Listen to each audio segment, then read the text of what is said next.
gente vai fazer.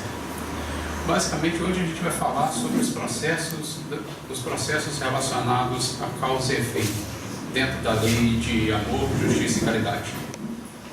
Quando eu digo processos de causa e efeito, porque é um hábito nosso chamar isso de uma lei de causa e efeito. Não é a das leis que Kardec postulou, mas eu concordo que é uma relação direta, todo o efeito tem uma causa. Então, é muito comum se chamar isso.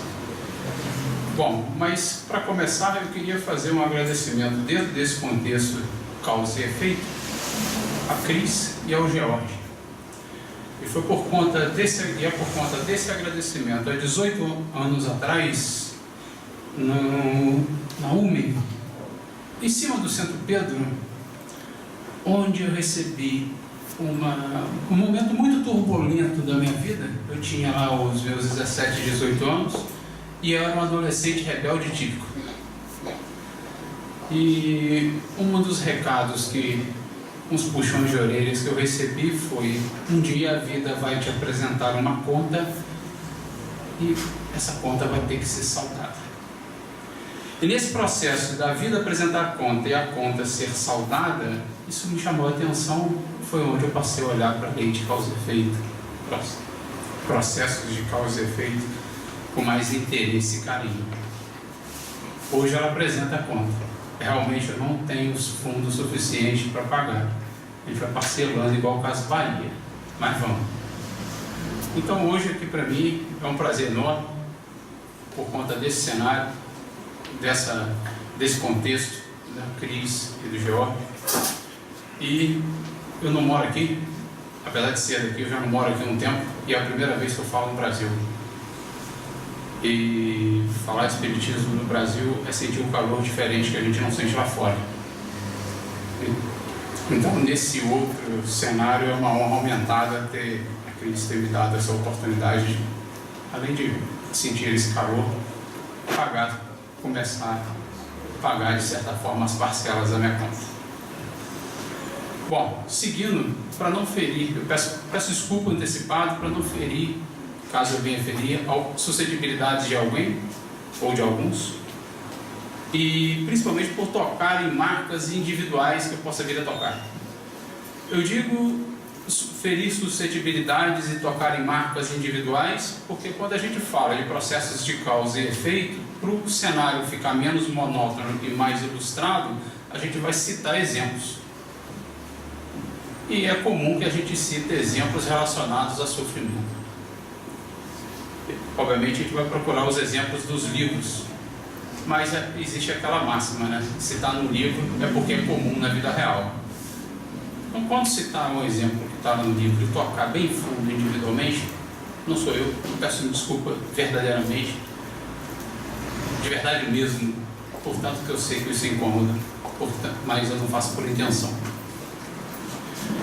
O nosso modus operandi para o dia de hoje vai ser mais ou menos dividido em duas grandes levas. Uma introdução mais longa, para a gente ativar alguns conceitos que precisam ser ativados, tanto no que tange ao espiritismo, quanto no que tange a regimento de leis, assentamento de leis, direitos e deveres, espaços individuais, e logo em seguida a gente vai para o caso especificamente, o nosso estudo de caso, que visa ilustrar os conceitos propostos por Kardec em cima do processo de causa e efeito dentro da lei de justiça, amor e caridade.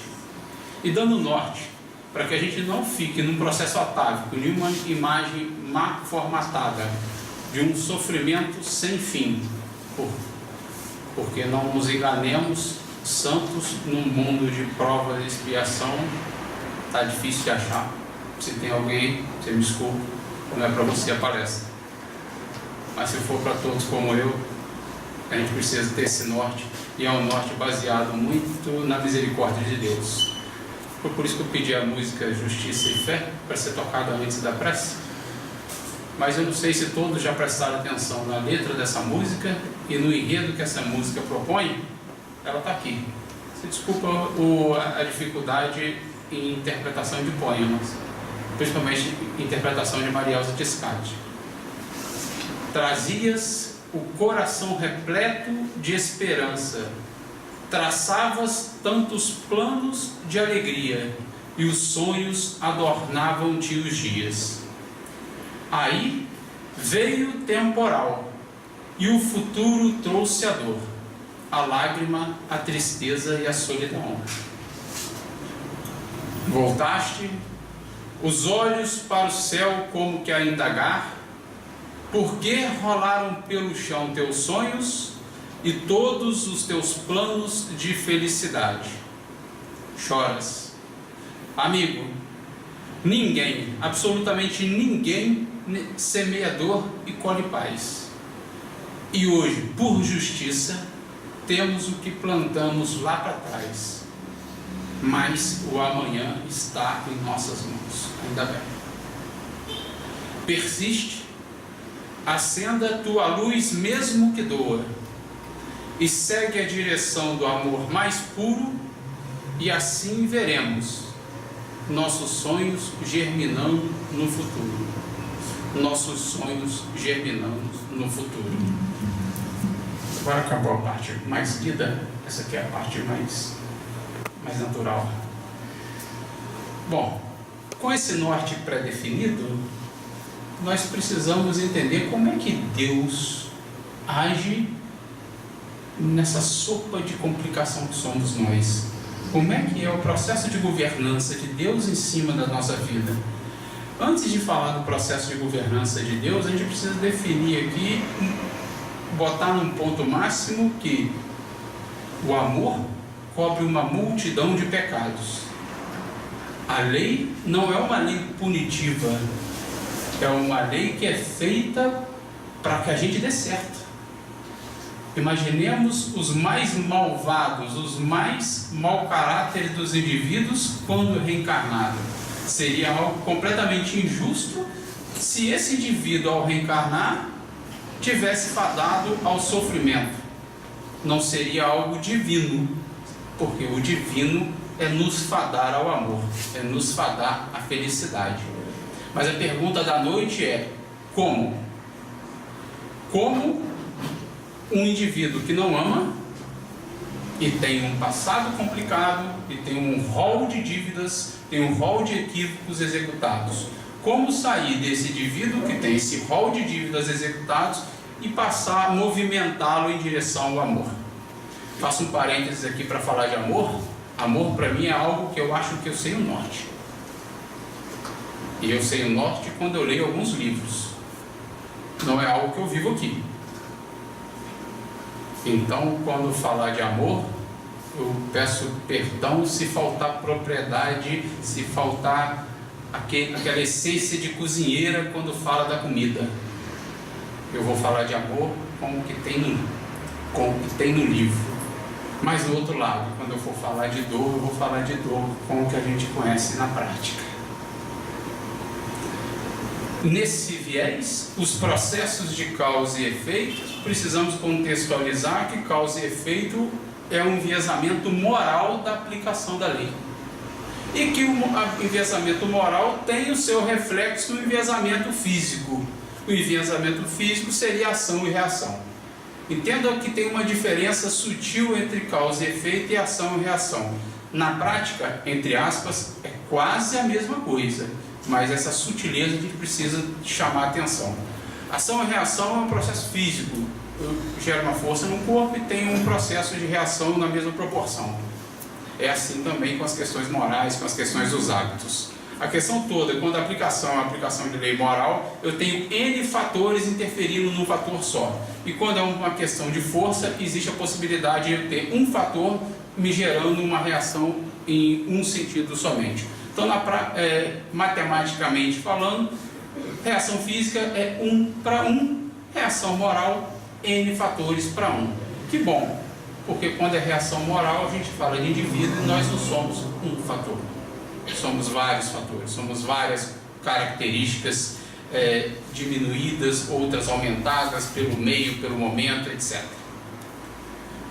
Outro ponto interessante que a gente precisa entender é o processo de coexistência de leis, coexistência de direitos e deveres.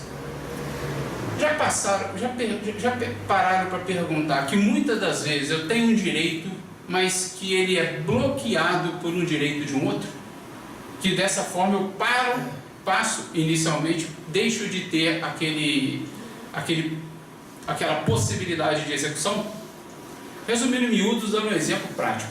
Eu tenho uma empresa e dentro dessa empresa eu tenho um departamento. Emprego lá 100 pessoas. Eu, enquanto empresário, sou responsável na esfera civil por todo aquele processo de interferência nas vidas dos funcionários.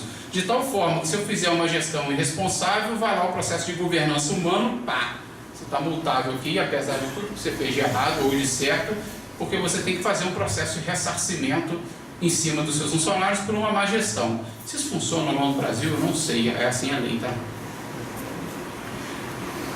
Todavia, eu também tenho, enquanto empresário, a possibilidade de fechar ou de abrir filiais, demitir pessoas, contratar pessoas. Mas isso entra em conflito quando eu visto a camisa do empregado, onde o empregado passa a ter o direito a uma estabilidade no emprego, onde ele não pode inicialmente ser demitido. Então, quando eu tenho esse cenário inicialmente conflituoso, ou seja, o meu direito de fazer algo é inibido pelo direito do outro a uma determinada coisa, como resolver? Isso é importante. A lei humana traçou isso de uma forma muito inteligente, copiou a lei de Deus. Faz aqui um paralelo, nós humanos copiamos a lei de Deus com aquela pincelada de equívoco, né? Mas de uma forma geral, seguimos sempre nessa linha. Como que a gente faz isso hoje? Dentro da estrutura humana, vamos analisar se a empresa cumpriu as regras de governança, vamos analisar se não tem uma outra saída que permita que aqueles funcionários continuem realmente empregados, vamos ver se a possibilidade de diminuir salário, diminuir carga horária, mas que eu não tenho o dano total executado. Isso é interessante porque permite que a vida continue de forma o menos desarmônica possível. Isso permite uma certa flexibilidade das nossas ações. Isso já nos direciona uma outra verdade, que é: a lei humana visa a contenção de um problema, enquanto que a lei de Deus visa um processo de reparação da falta. Para explicar essa frase com mais propriedade, a gente vai de novo em outra temática jurídica. Só uma observação: eu não sou advogado, eu sou uma pessoa que trabalha com gestão para informática, que está aqui metindo a besta nessa área, tá? Então, se o conceito estiver enviesado, dá um desconto nesse aspecto. A lei humana visa conter um problema. De que forma? Você tem um contraventor que teve o processo de julgamento, teve lá sua sentença definida e ele foi recolhido ao cárcere. Ele simplesmente conteve a possibilidade dele errar de novo, porque o que ele já fez, ele já fez.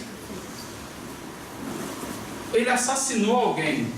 O fato dele ficar detido ou não ficar detido, se tivermos como ótica aquele ato, não interfere em nada.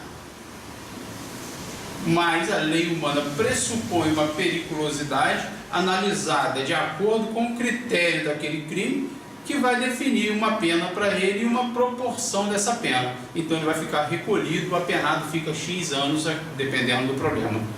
Já a lei de Deus tem uma ferramenta que a lei dos homens não tem, que eu acredito que todos saibam, que é o processo da reencarnação. A reencarnação, com a maravilha do processo do esquecimento momentâneo, ela nos permite reparar a falta sem lembrar da falta original. Até porque, se lembrássemos da falta original, não teríamos tantos sorrisos espontâneos como temos hoje. Mas o Criador, na sua infinita bondade, preza pela alegria, preza pelo nosso sorriso, preza pelo nosso bom-estar.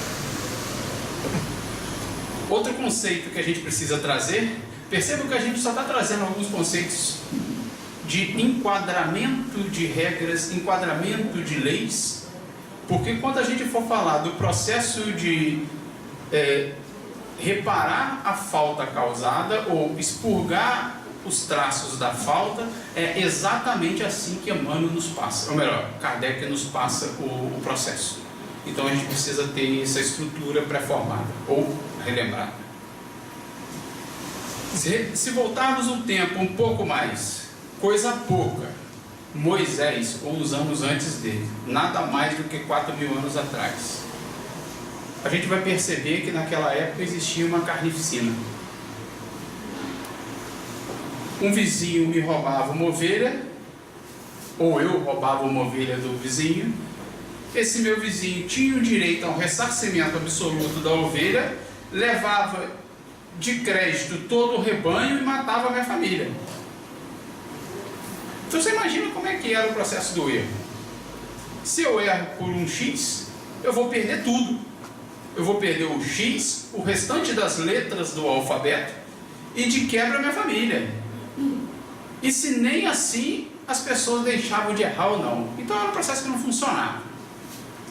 E nesse modelo de gestão mosaico de Moisés, com aquela grande massa que ele tinha que coordenar, Moisés fez uma concessão à vingança. E é isso mesmo. Ele fez uma concessão à vingança ao instituir a lei de Talião. E a lei de Talião, apesar de ser uma concessão à vingança, ela foi um ganho social gigantesco. Porque a lei de Talião não é olho por olho, dente por dente. É olho por olho, dente por dente, cabrito por cabrita, bode por bode, uma mão por uma mão. Na prática, a lei de Talião estabeleceu um primeiro modelo de proporcionalidade. Se você errou de um jeito, você vai ter que fazer um ressarcimento, um pseudo-ressarcimento, seguindo algumas regras. Se você matou A, você vai ter que entregar um filho para a morte. Não estou dizendo que isso seja justo, ou melhor, não estou dizendo que seja prazeroso, nem execuível de bom grado, mas eu estou dizendo que é um processo menos sanguinário do que existia anteriormente. Então, mesmo que a gente não esteja nesse momento do planeta ainda longe do que foi proposto por Jesus, a lei de Talião foi um salto quântico em prol de um processo de moralização social. Agora a pergunta que nos faz calar o coração: quantos aqui dentro não tem o processo talianês nato, ativo? Fulano fez uma coisa comigo, eu vou fazer o mesmo com ele. Não precisa responder não, porque senão eu vou ter que levantar minha mão toda vez que eu faço as perguntas, porque o ouvido mais próximo é de quem fala, é o meu. Mas vamos complicar esse caso. Digamos que a lei de Talião a lei de Talião sendo um avanço social absoluto, mas ela não é aplicada a todos. O tempo passou, você tem lá um espírito equivocado, que numa encarnação passada foi um inquisitor, por exemplo, foi um tirano, um líder tirano, e que ficou repercutido na ficha espiritual dele o assassinato de N outros espíritos, N outros companheiros encarnados. Vamos botar um número exato, 100. Então, está lá, o sujeito cometeu um assassinato de 100 espíritos encarnados. Sabendo que a lei é de proporcionalidade absoluta e não contempla a possibilidade do amor, como é que esse cara recupera isso? Como é que esse cara volta para Deus? Ele vai ter que minimamente nascer 100 vezes para morrer 100 vezes, pelo mesmo crime. Torcemos para que nesses 100 vezes ele não erre mais nada, porque pare nas 100. Fica inexequível, entende? Só numa encarnação o indivíduo se complica, entre aspas, para o resto da vida.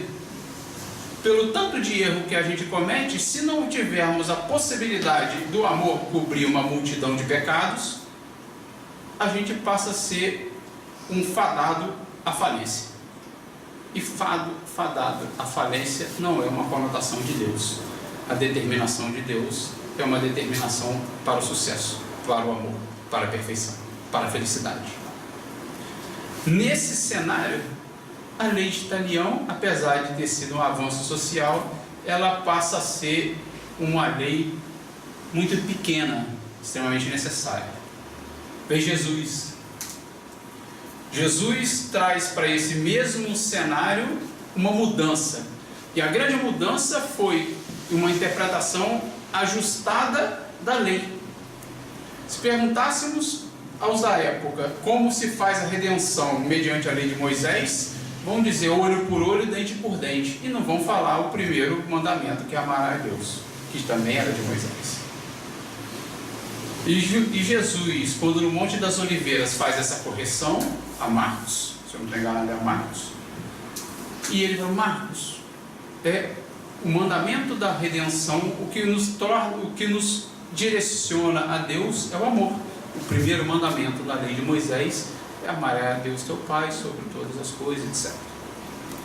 Nesse cenário, a lei de causa e efeito passa a habitar um player regido pelo amor de Deus e não por uma aplicabilidade direta de leis. Uma aplicabilidade direta não, uma aplicabilidade fria de leis. Temos as representações físicas, também temos as representações morais. Um outro viés interessante dentro desse contexto seria os dispositivos de misericórdia. Porque se cruzarmos dispositivos de misericórdia divino com o processo de ação, os processos de causa e efeito, o cenário que antes era pavoroso, ele passa a ficar um cenário possível. Quando eu digo dispositivos de misericórdia de lei, é mais ou menos assim. A gente tem um apenado que foi preso, condenado, vamos supor, 20 anos de reclusão, mas ele cumpriu de forma correta, honesta, os 10 primeiros, ganhou o direito de ter a saída para trabalho durante o dia, depois entrou numa prisão condicional, ou seja, poderia ir para casa, depois houve o processo de suspensão da pena, isso tudo por um processo de bom comportamento, de alinhamento do apenado com a lei. Isso é o processo de misericórdia divina, ou melhor, misericórdia humana. Se esse é o processo de misericórdia humana, quantos de nós aqui, inquisitores do passado, saqueadores do passado, participantes de cruzadas, grandes mártires para o lado negativo, grandes realizadores de malfeitios no passado, quantos de nós aqui só não estamos de pé por um processo de misericórdia de Deus? Porque se não for por um processo de misericórdia de Deus, teríamos então que pagar uma conta inteira, que há 18 anos atrás eu já sabia que não dava, lá no Centro Pedro. Então, como promover esse grande cenário, sabendo que a conta nossa é muito alta? São anos, encarnações de equívocos. Entenda, não é para ficar triste. Nós estamos numa condição de habitantes de um mundo de provas e expiações. E no mundo de provas e expiações, é justo que esse perfil de espírito, nós, habitemos. Esse perfil de equívoco, os nossos, existam. Até porque se não fosse, não estaríamos aqui. Ou estaríamos acima ou abaixo. Novamente repito, o amor cobre uma multidão de pecados. Mas para o amor cobrir uma multidão de pecados, e é somente por aí que a gente visualiza uma saída desse rol, desse emaranhado complexo, como desenvolver, como agir se eu ainda não amo? Porque não nos enganemos, se numa encarnação passada, ou em 300 anos atrás, fomos tiranos, hoje não somos santos. Se há 300 anos atrás éramos tiranos, hoje não dá para ser santo mesmo. Seria um processo muito extremo de alteração. E porque não é uma alteração comportamental, é uma alteração vibracional. Isso faz toda a diferença para a gente. Comportamental pressupõe que há 300 anos atrás existia uma permissividade social para que eu matasse em nome da igreja. Não estou criticando a igreja, não é nada disso, é só um fato histórico, tá? 300, 500 anos atrás, os processos da cruzada, etc., existia uma questão social que permitia isso. Hoje, não existe. Aquele indivíduo, aquele Rodolfo, que há 300 anos atrás existia uma aceitação social, uma imposição, um cargo, até me pagava, e se eu fizesse bem feito era bom, como que em 300 anos deixou de fazer? Só deixou de fazer porque hoje é ilegal. Só deixou de fazer porque hoje o cara vai preso. Mas ele não deixou de sentir. E por não deixar de sentir, a mudança profunda não aconteceu. E por não deixar de sentir, os problemas advindos do processo de apagar a marca da falta, mesmo ele não realizando mais os mesmos erros, existem. As loucuras, os estômagos, as dores cardíacas, as angústias, as perseguições, as obsessões, porque o ato já não existe mais, mas o indivíduo não mudou em nada. Quer ver um exemplo prático? Tem uma brincadeira na internet que é: devemos buscar ser líderes, não chefes. Aí tem o líder, vai na frente, e o chefe está sempre em cima da carruagem, dando uma chicotada no time. Quantos de nós, se um dia ocupamos cargos de gestão, inicialmente não estávamos dando um processo de chicotada, até que foi chamada a atenção? Olha, assim não dá. Aí é chamada a mudar. É intrínseco nosso. Quantos pais de família não têm um posicionamento tanto quanto mais rude com seus filhos? Quer ver outro? Dá umas palmadas em criança. Essa para mim é radical. Não pode. É outra pessoa. Não temos o direito de agressão. Então começa por aí. Hoje a gente não tem a permissividade social para fazer o que fazíamos antes. Então a gente arrumou subterfúgios, caminhos secundários para dar vazão ao nosso hábito cultivado, ou melhor, ao nosso vício de comportamento cultivado ainda em encarnações atrás. Isso a gente vai aqui destrinchar um pouco mais quando a gente for falar como apagar as marcas da falta. E nesse viés, como apagar as marcas da falta, existe um livro na codificação, que é o Céu e o Inferno, que ele tem uma brincadeira muito grande, que é o seguinte: existe uma diferença do bobo para o inteligente. Bobo é aquele que erra, é igual aquele ratinho que só aprende no erro. Faz determinada coisa, errou, aqui não dá. Faz determinada coisa, errou, aqui não dá. Faz determinada coisa, errou, aqui não dá, e esquece que fez a primeira, repete. Então até que enfim ele descobre um que dá, ele passa só por ali. Esse é o bobo. Esses somos nós em muitas situações. Acontece que teve Allan Kardec, e de bobo aquele ali não tinha nada. Como é que ele fez? Ele começou a estruturar esse processo. Ele montou um livro chamado Céu e Inferno. Essa codificação é inteligente demais. Para quem não sabe, Céu e Inferno é um dos livros da codificação e foi feita de forma muito grosseira, mais ou menos assim. Ele vestiu a camisa do IBGE, o IBGE é francês, e começou: nome, posição, ano, quem era teu pai, quem era tua mãe, o que tu fazia, o que você sentia ao fazer, e o que você sente agora. Você está bem? E ele começou: olha, eu sou a rainha X. A resposta 1: eu era a rainha. Eu estou bem, eu estou mais ou menos. Tem gente que está melhor que eu, tem gente que está pior que eu. O que você fez? Eu era muito voltada para o luxo, mas ajudava alguém na sopa de vez em quando no palácio. Definiu o processo A. Foi no segundo: e você? Eu era um mendigo, eu era quem era ajudado pela rainha. E, mas o que você fazia? Eu recebia tão pouco, mas estava com tanta fome, eu tinha 3 filhos e dividia. E você está bem hoje? Hoje eu não sinto fome. Mas você está bem ou não? Eu não estou bem. Tem gente melhor do que eu, mas eu estou melhor do que a maioria. Aí por fim, você tem perispírito? Ele virou, olha, perispírito eu tenho, mas tem uma turma que está aqui que não tem não. Então ele começou a traçar o perfil dos espíritos que ele fazia, aplicava o seu checklist. E ao traçar o perfil desses espíritos, ele fez igual o IBGE, ou igual a análise de metadata que hoje em dia na internet, que é muito famosa. Eu tenho um grupo X que faz determinada coisa e o resultado dessa determinada coisa é determinada consequência. Então ele traçou uma relação direta. Se fizer isso, vai para aquilo. Se fizer aquilo, vai para aquilo outro.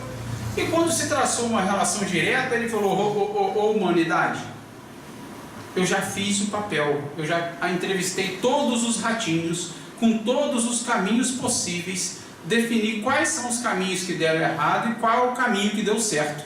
Agora é com vocês, segue ou não. Então, Céu e Inferno é um livro construído por um sábio para que nós não sejamos bobos.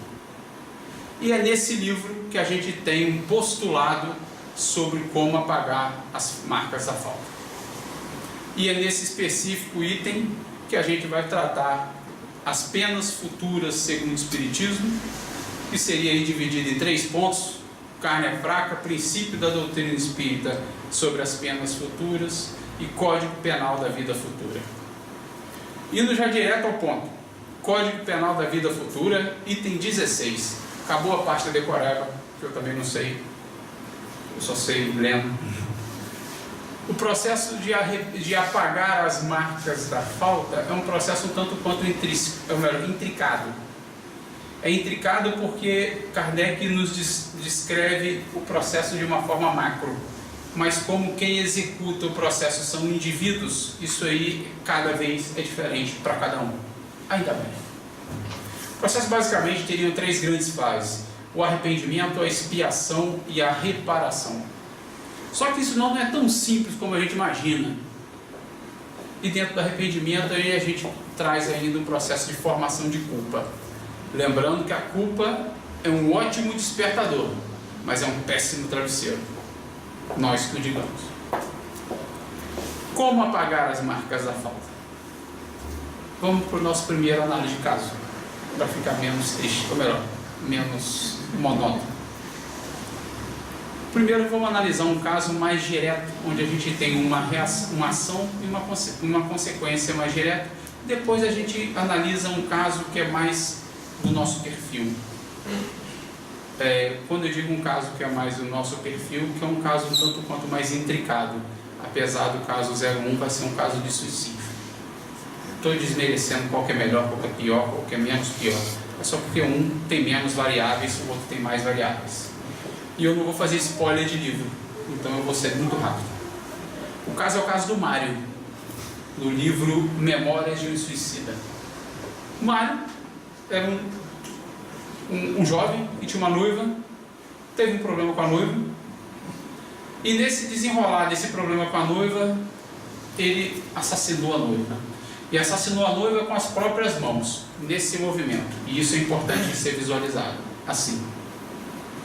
Um processo de sufocamento com as próprias mãos. A mão dele foi a arma do crime. E depois que ele realizou o assassinato, ele caiu erradamente em si e cometeu um suicídio. Chegou no plano espiritual, fez todo o processo de sofrimento padrão, Vale dos Suicídios, arrependimento, dores, etc. E um belo dia foi resgatado para começar a tocar a vida de volta.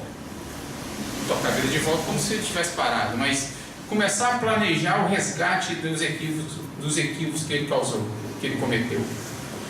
Nesse processo começou a estudar, começou a acalmar o seu perispírito, e quando já estava mais em vias de processo reencarnatório, ele passou a perder a sensibilidade e a visão das mãos.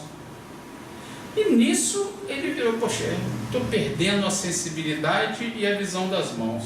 Agora complicou, né? Porque antes eu estava vivo, como eu era encarnado. Agora eu estou desencarnado e estou perdendo. E como é que isso acontece? O arrependimento é o grande X da questão para um processo de mudança. Só que o estar arrependido, não levamos em consideração a necessidade de um arrependimento emotivo, tá? Arrependimento emotivo é muito vinculado a reviver a emoção, reviver a situação. Vamos aqui nos deter no arrependimento, no sentido de me arrependo do que fiz, vou promover um processo de mudança. Uma fase 2, ele acionou o mecanismo da culpa. E ao acionar o mecanismo da culpa, ele impregna no perispírito uma desordem na região afetada. No caso, a região que utilizou para cometer o crime, a mão. Ele se sente desmerecedor ou não merecedor da mão. É um processo um tanto quanto complexo, onde ele desmaterializa, ele perde o direito por ele próprio à mão. Agora, podemos fazer um paralelo a isso tudo para outros problemas. Aos inquisitores, quantos processos gástricos? Aos assassinatos, quantas lesões cerebrais? Aos suicídios, quantas outras lesões psíquicas? Então não tem ingênuo, não tem santo no processo reencarnatório. Tem espíritos passando por um processo de expiação, um mundo de provas e expiação. E outro ponto que é interessante frisar, que a culpa que leva à formação ou à desformação perispiritual nesse momento é individual. Quando eu digo individual, porque o meu viés de culpa é diferente de um viés de culpa de um canibal. Se eu tenho um canibal que come carne humana, ele pode comer carne humana de 50 indivíduos, para ele está dentro do processo natural dele, ele não tem ali, não visualiza ali um processo de erro. E se não visualiza ali um processo de erro, não tem arrependimento, não tem culpa, não tem nada de errado. É isso que é o trick. Cada um é julgado mediante a sua consciência, mediante a lei que ele é capaz de abarcar, o ângulo de visão que ele possui. O mais inteligente, o que tem maior sabedoria, ele vai ter um peso de julgamento muito mais elevado, enquanto o ignorante vai ser julgado também, levando isso em consideração, exatamente como é hoje. Se o indivíduo tem um problema psíquico, ele é julgado num processo separado. Agora, e tanto hoje a gente visualiza isso no Brasil, penas extremamente ríspidas em processos de corrupção, justamente porque é um crime de alto grau de qualificação, um alto grau de consciência. Estou dizendo que é suficiente, que não é suficiente, que é ou que não é, só estou dizendo a questão técnica. Então, dentro desse cenário, a gente tem aí o reencarne do Mário sem as mãos. O arrependimento dele foi no plano espiritual. Esse é um ponto importante. Bom, o outro item é deixar claro que quando existe um equívoco, a gente tem um estabelecimento mínimo de uma dupla. Quando existe um erro, uma vítima, existe um algoz. E quando existe o algoz, obviamente existe a vítima. Mas existe uma relação que pode se estabelecer aí ou não. Uma vez tendo o equívoco executado pelo algoz, a vítima passa a ter duas opções nesse momento. Ela pode cobrar, é da lei, é um direito que ela tem, participar do processo da reparação. Mas ela pode perdoar, é um direito que ela tem também.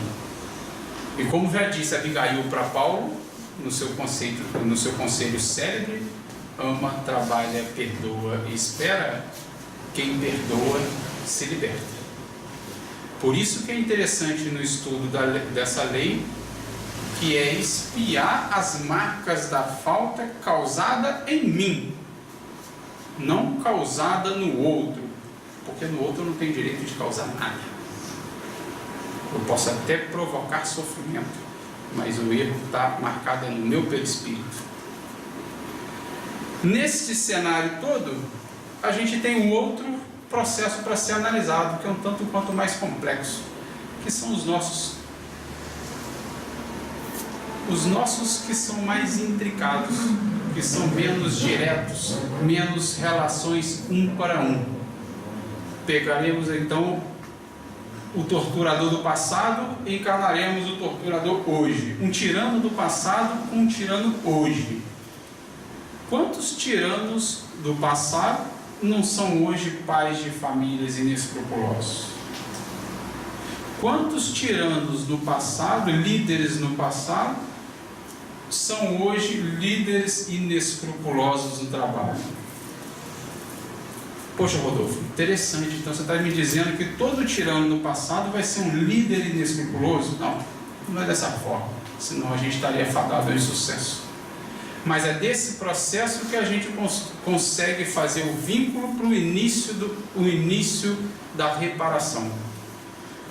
Quando começamos o nosso processo encarnatório, começamos um tanto quanto mais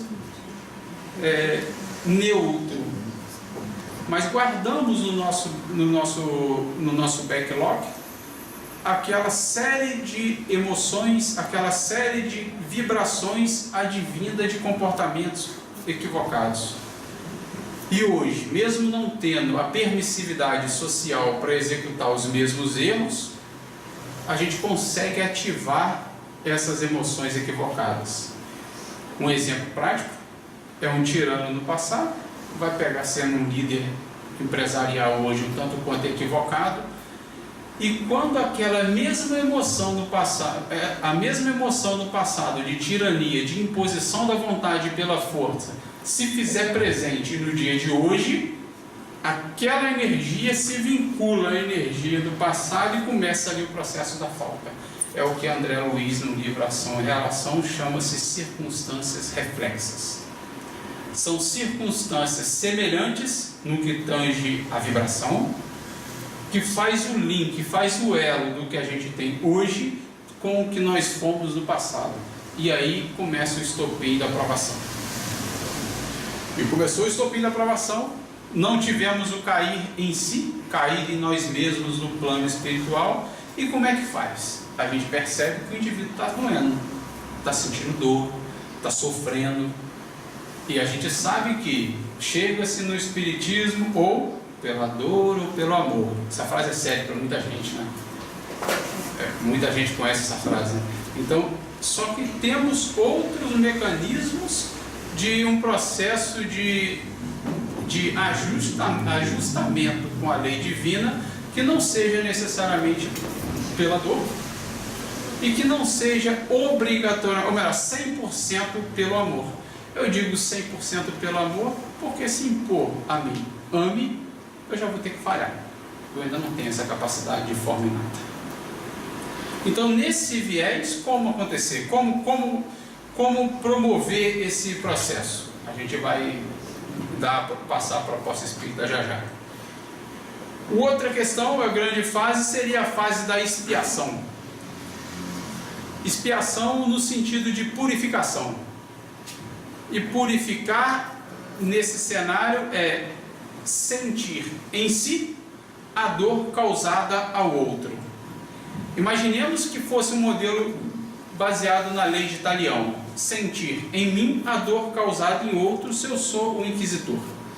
Meu Deus, ia faltar tramal no mundo. Entendeu? Ia faltar tramal, ia faltar morfina no mundo. Então não pode ser nessa linha. É sentir em mim a dor causada no outro, sim, porém com os atributos de misericórdia de Deus. A expiação é a medida da lei para corações endurecidos, já dizia Emmanuel. E nesse viés, da medida da lei para coração endurecido, é perguntar quando a dor chega, o que essa dor quer amolecer em nós? Porque está faltando trabalho. E isso é uma percepção muito séria. Se a proposta não é ajustar pelo sofrimento, e sim pelo amor, e o amor é um passo que ainda é largo para ser dado por mim, a minha proposta tem que ser algo diferente, que caminhe dentro da lei de Deus, mas que não necessariamente seja absolutamente o amor ou absolutamente a dor. Nesse viés, lembrando sempre que o amor cobre uma multidão de pecados, podemos começar as nossas ações de casa espírita. Eu brinco o seguinte: existe uma conta matemática de conjunto que explica essa proposta muito mais rápida do que eu explicando de outras formas. A gente já vai chegar nela, e quando eu falar disso aqui, a gente vai matar o X da questão. Mas primeiro é necessário entender que o bem que fazemos aos outros é visto pelos nossos cobradores de uma forma positiva. Os nossos cobradores, quando nos veem fazendo o bem, ameniza e alivia a nossa falta, porque o direito de cobrar todos têm, porque devemos.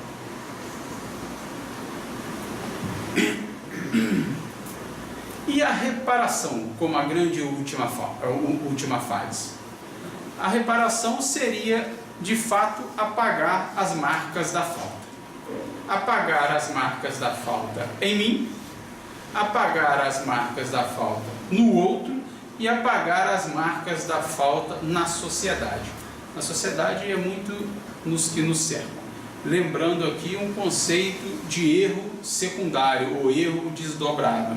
Erro secundário é basicamente o seguinte: um casal, o marido abandona a esposa, e o marido, ao abandonar a esposa entra num círculo de prostituição.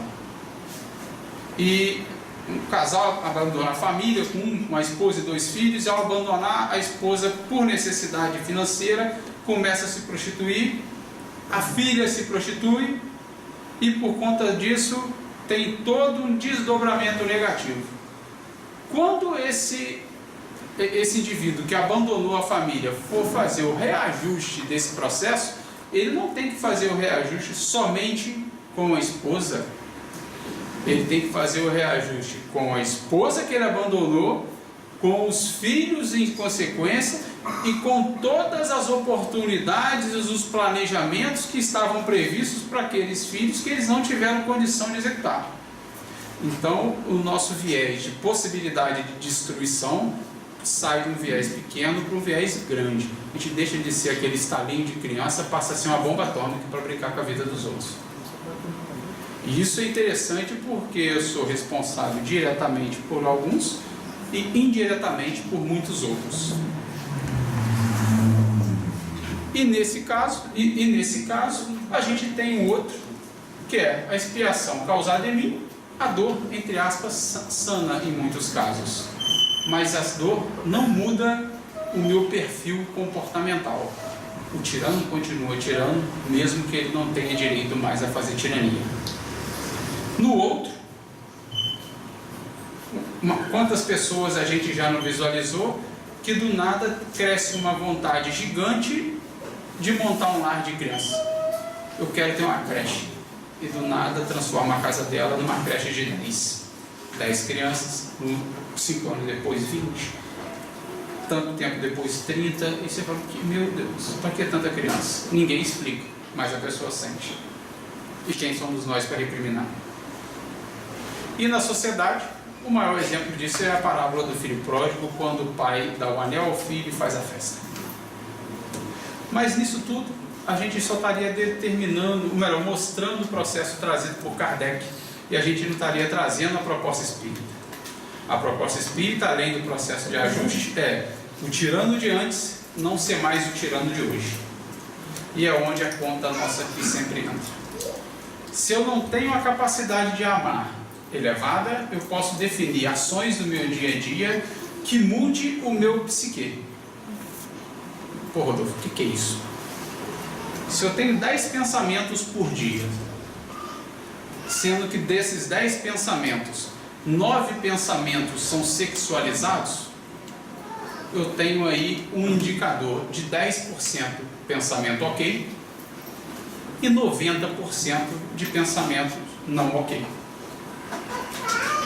Se eu entro nessa proposta espírita de uma decisão consciente de mudar, onde eu sei que eu não amo, porque não estou pronto para isso, mas não quero permanecer no estado de erro que eu estou hoje, como eu posso fazer para deixar de ter esse perfil psíquico? Começa-se atividades, envolvimentos no centro, envolvimentos voluntários, passa a estar atendendo aos utentes na noite, passa sem abrigos, etc. E esse indivíduo, depois de uma mudança comportamental, que não é interna, externa, foi uma mudança comportamental consciente, vou fazer porque preciso, ele deixa de ter somente 10 pensamentos, numa proporção de 90-10, para ter agora mais 90 pensamentos. Só que os 90 pensamentos dele já não são mais, são vinculados aos utentes, são vinculados à casa espírita, são vinculados aos pacientes que ele atende.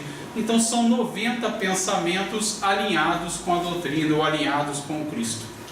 Então esse indivíduo agora, ele continua tendo os 9 pensamentos sexualizados, mas ele passou a ter 91 pensamentos ajustados e 91% de acerto. Na escola que eu estudo, passa de ano. E essa é a grande proposta da doutrina espírita para a mudança comportamental. Entre o que desejamos ser, pessoas que amam de forma genuína, e o que somos hoje, pessoas que não temos essa capacidade de amar de forma genuína, Joana de Ângeles, com a sua psicologia baseada em Jung e Espiritismo, nos deu esse mecanismo, esse processo de autoconhecimento e propostas de ação para que possamos ter uma vida melhor e uma vida mais amena. Nesse viés, a gente falou dentro de causa e efeito, estruturado no processo de justiça, estruturado de processo de amor, mas falta o processo de caridade. E se fora da caridade não tem salvação, o maior caridoso de todos foi Jesus. E vamos relembrar o dia fatídico do Calvário, onde Jesus, no monte em Jerusalém, já pregado na cruz, pouco antes de espiar para o desencarne, sofre a fatídica fincada da lança e desce dos céus aquela pleiade de anjos e arcanjos, os seus colaboradores em plano absolutamente superiores. Do lado direito, como diz Humberto de Campos, cânticos prontos para receber o mestre no retorno vitorioso. Outros passando ungüentos para amenizar a dor física que o mestre sentia. E de repente, de forma única, individual, desce um anjo circunspecto e sério, beija os pés do Senhor, leva o seu ouvido ao peito e à boca e escuta a última ordem. E ao escutar essa última ordem, ele sai disparada e vai aos recantos mais sombrios de Jerusalém. Ninguém percebeu, só o Mestre, ou só Jesus, acompanhou esse trajeto. O nome desse anjo era Caridade, e a ordem recebida foi salva Judas, que tinha acabado de desencarnar pelo suicídio. Muita graça.